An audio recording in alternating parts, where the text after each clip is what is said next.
Welcome back. This video will cover part 2 of Chapter 1, Choosing a Major for PSY 120, Careers in Psychology, Neuroscience, and Human Development.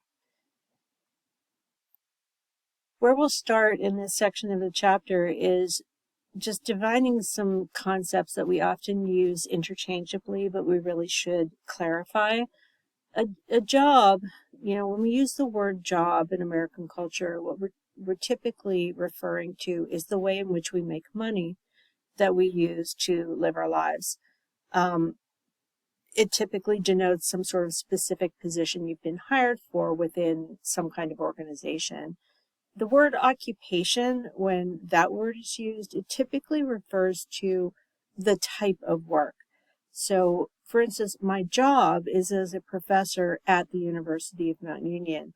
My occupation is an academic instructor of psychology.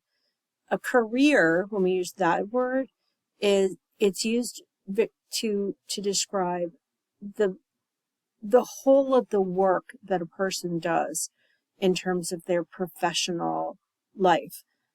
So as your authors put it, their lifelong body of professional experiences. So my career is as an academic psychologist, as both a teacher and a researcher.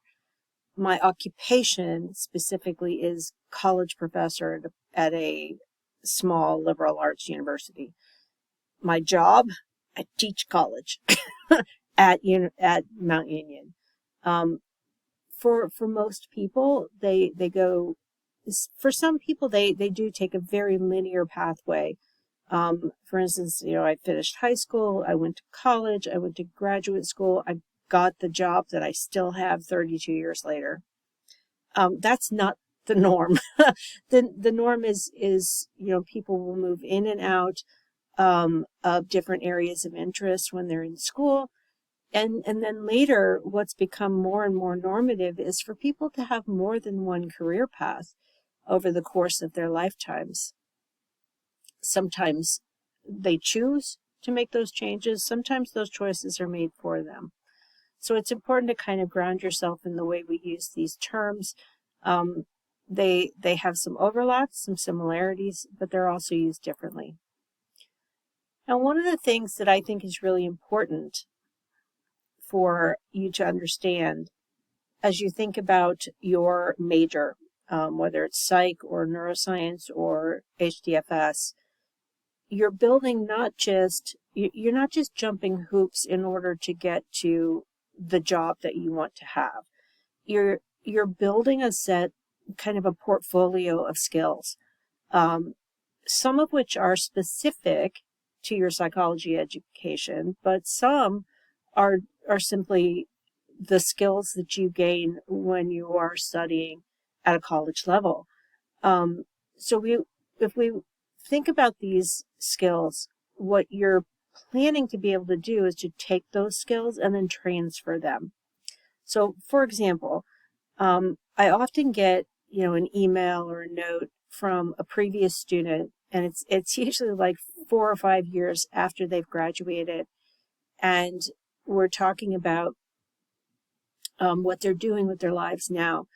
And they often tell me that they used the particular skills that we gave them in conducting research, so designing a research project from the bottom up and then finishing out with a presentation. They often talk about how they've transferred those skills to the most unlikely of situations. Like I have one former advisee who works in corporate banking, and one of the things she noticed was that she gained transferable skills in basically project management, being able to start at the bottom, coming up with questions, coming up with ideas for how to solve a particular problem, then collecting the data necessary for making decisions about that problem, doing some testing, wrapping back around to look at those results again, and then making final decisions for the benefit of her organization. I've had other students who came back and said, You know how much I hated statistics? Well, in my job, I have to do a lot of assessment. So, I had a student who was a psych major, who wanted to teach high school. Um, and what he discovered was that all of that research stuff really helps when he has to write reports and document evidence of learning and change in students. So what we're talking about here is skills that can transfer from your college experience to your workplace. So what are some of the transferable skills that are typically associated with psychology? Well, understanding people is a good one. Knowing how to acquire information and apply that knowledge to skills that can be involved in a particular job or career. You'd be surprised just how useful research methods and stats skills are. I've had more than one former advisee go on in careers that on the surface have nothing to do with psychology, but the fact that they were trained pretty rigorously in how to do research and then how to do data analysis associated with it turned into a real asset for their organizations. I've had students who went on in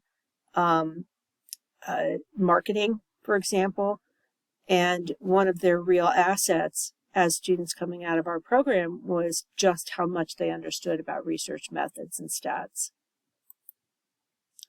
Critical thinking and problem solving isn't germane just to psychology, but all of the college experience. Same here, written and oral communication, which is built into your core program and is probably built into the core program of any university. And then interpersonal and intrapersonal skills. So the interpersonal is how to work and play well with others. And intrapersonal skills is, self-knowledge, self-awareness, and the capacity for understanding who one is. And then adaptability, being able to be agile, to cope with problems and to move through those problems with flexibility. Your authors talk a little bit in this chapter about psychological literacy, which is it's a construct that involves the assumption that people are going to develop as individuals and they're going to move from learning just facts about psychology to being able to do critical analysis of what they see and experience, and then ground that analysis in research findings, really thinking through the biases, the limitations, and so on, being able to apply scientific methodology to what they understand, and being able to communicate with others what research actually means. So when we think about psychological literacy, there are a number of factors that are involved. You should come out of any decent psychology program having a basic understanding of the language of psychology, the concepts that we use, the descriptions that we use. You should come out being able to apply solid critical thinking skills and problem solving skills, and to see that pattern of behavior as valuable. You should be able to take psychological theories and principles and apply them in virtually every context that you live in, at your home, your work, in your community. A critical component of psychological literacy is ethical behavior, knowing appropriate behaviors. A couple of the areas that we really emphasize this in our curriculum is in the area of research ethics. So our students have to learn how to navigate an ethics review process in order to conduct research with human subjects. We also talk a lot about ethics in the clinical and counseling setting, as well as, conversations we might have about just general ethical moral behavior in our everyday lives. People who are psychologically literate are adept at gathering information, at evaluating information for accuracy and utility. Psychologically literate people can use technology in their capacity as learners, as teachers, as practitioners, and do so with effectiveness. Psychologically literate people are able to communicate well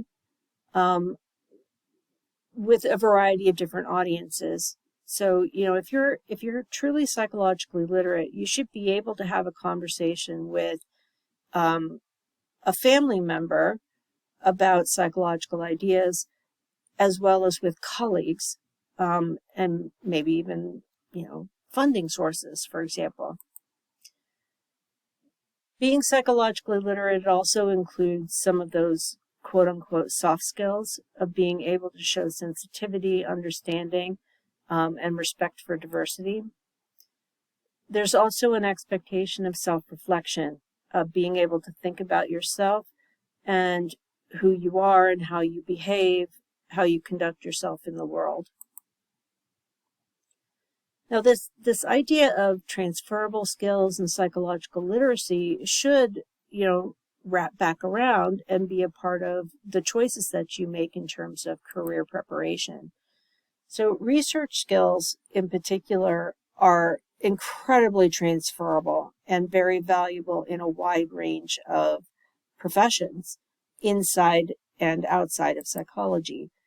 What research skills give people, and psychology is really good at this, of teaching a variety of types of methodologies that can be useful across different types of professions. But research skills that you acquire involve the ability to describe problems, to create hypotheses, to analyze data, to collect data, and eventually to solve problems. This involves just the tactical skills that are required to do research. Also, the more specific skills of doing statistical analyses and writing reports. I had one student who went into the insurance industry straight out of undergraduate, and she wrote back to me a couple years into her first job that she got her first promotion because she knew how to write up a report describing data. She knew how to build tables. She knew how to present information to her colleagues in a way that was accurate, clear, well-designed, and met the needs of the people she was presenting to in that moment. And she was one of those students who just really complained bitterly about having to do research methods and having to take a senior research project over the course of a year.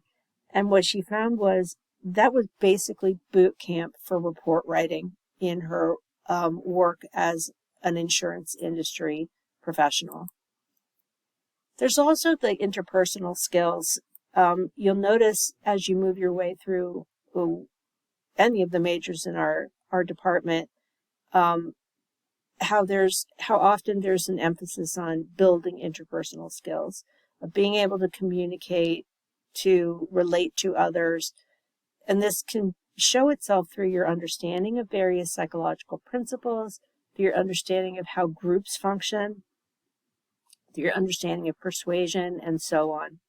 So there's a lot that we do in our curriculum that is highly transferable regardless of what kind of career path you eventually choose.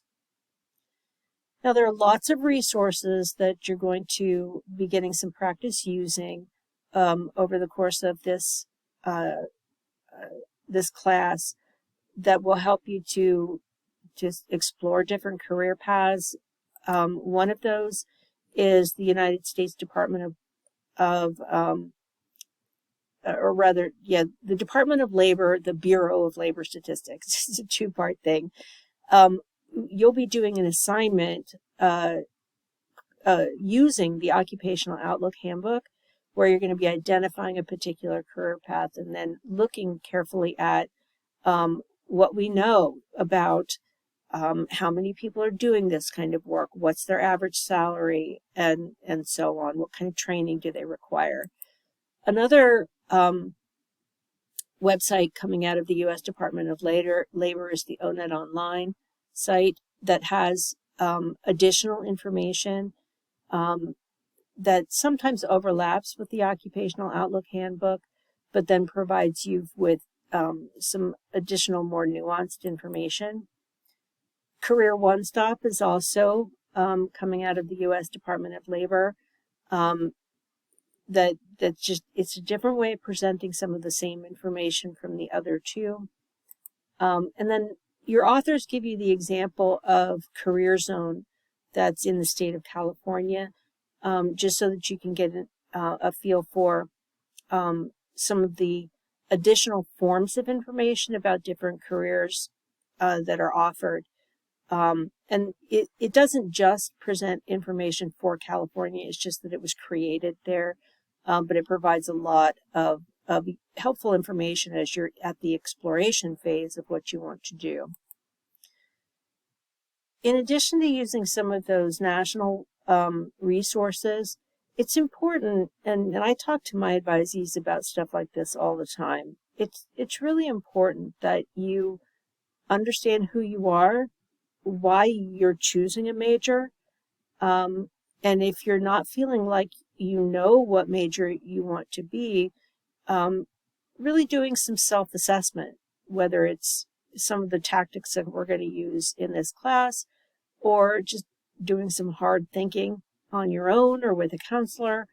You really do need to understand who you are and what your values and beliefs and long-term goals are as you do this sort of career exploration process.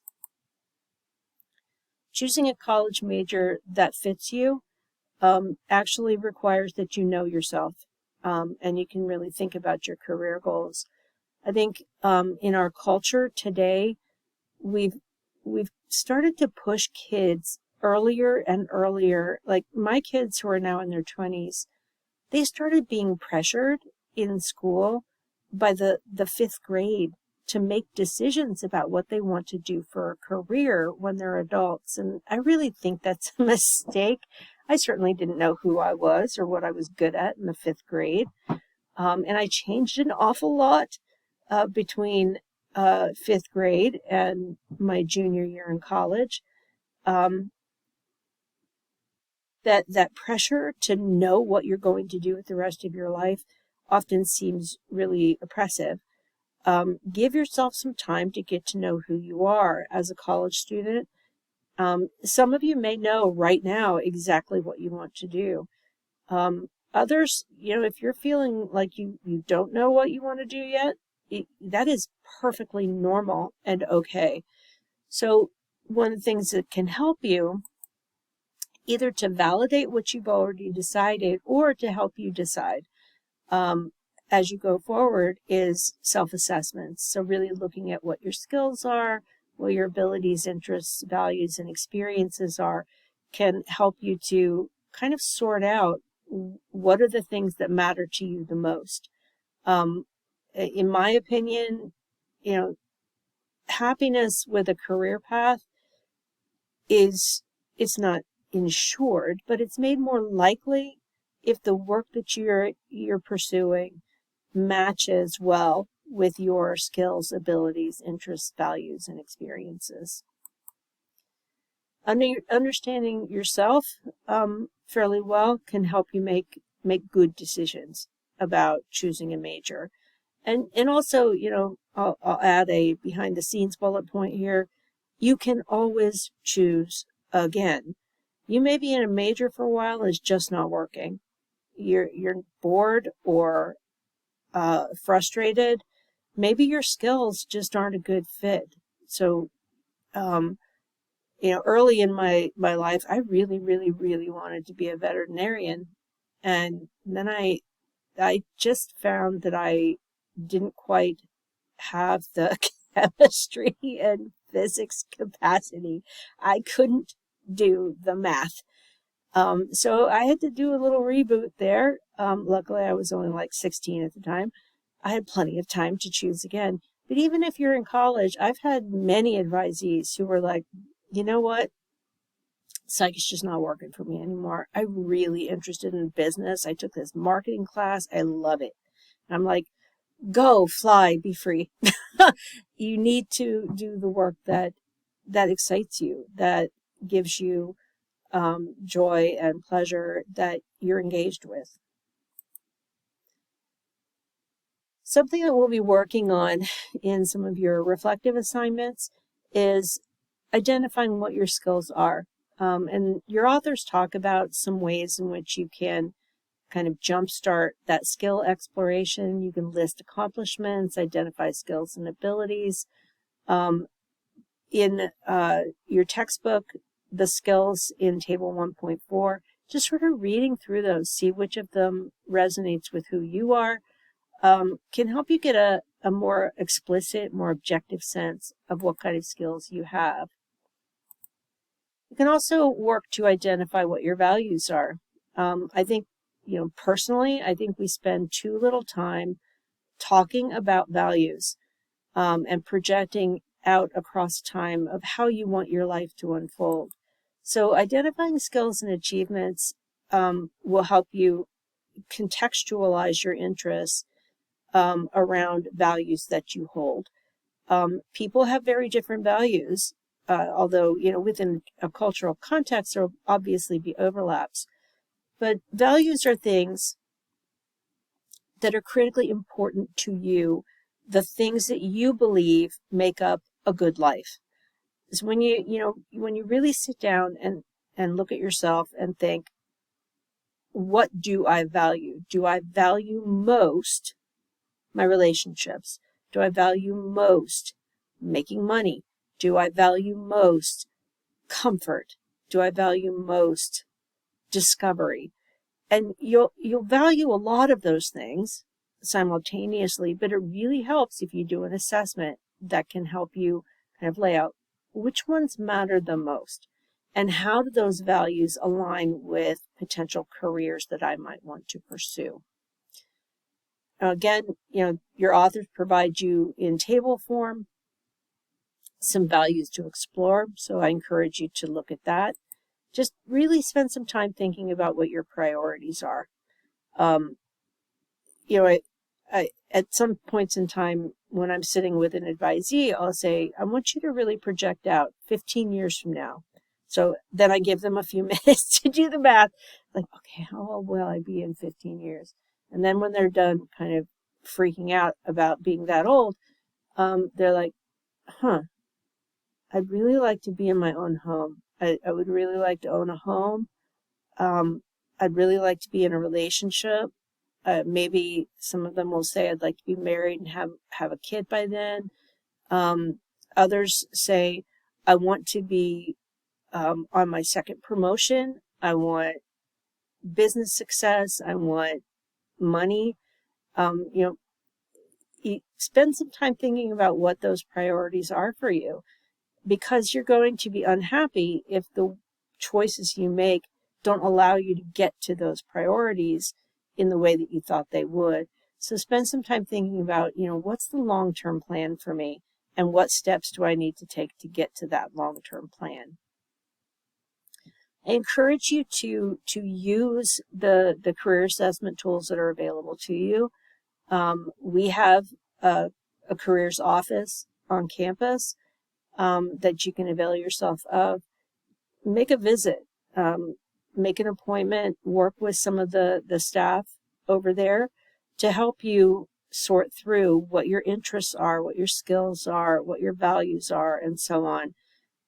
Some of the assessments that they offer there, you will have taken in the past. I know many high school students have taken a Myers-Briggs type indicator, just as an example. And what they're not diagnostic. They're not going to say, oh, yes, you must be a trash collector. That's not what they do. They give you an opportunity to give words to how you describe yourself. The process of doing the assessment is more important than the outcome. Like, where does the Myers-Briggs pocket you in terms of your traits? What's more important is the process of really digging in and thinking about, what are my traits? What are my basic approaches to the world? And that can then set you up to say, I know who I am now. What does that mean for me as I explore my opportunities? Now, your authors give you some concrete advice on choosing a major. They argue you need to be active. Don't be passive. Don't let other people tell you what to choose. Really investigate, what does the major entail, what kind of coursework, what kind of extracurriculars, what kind of curricular expectations are there. So be active. Visit with faculty, talk to other students in the program. Remember that the major you choose may or may not directly determine your career. Remember those transferable skills and those soft skills that we talked about earlier. Those are just as relevant to determining your career as your major. Choosing a major is, as your authors put it, and I agree with them 100%, it's not the same as a lifelong career. People take all kinds of routes to finding a career, and sometimes it's not the career they thought they were going to have at all. But they find that the skills that they acquired along the way were definitely transferable, were definitely made them capable of doing the work and doing it well.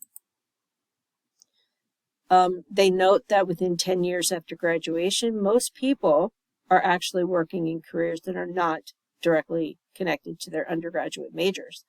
And that's not true just for psychology. That's true for any undergraduate major. Many people find, they put in the time and they do the major. They get good things out of it. They get some things out of it that aren't so useful. But having that undergraduate degree opens some doors, opens some big doors. And then you add to that the transferable skills and abilities, the knowledge and awareness that comes with the psychology major, and you can find yourself in the position to go in innumerable directions. Remind yourself that planning for a career is a process. The nature of various careers, and I feel like this is happening more often now than in the past.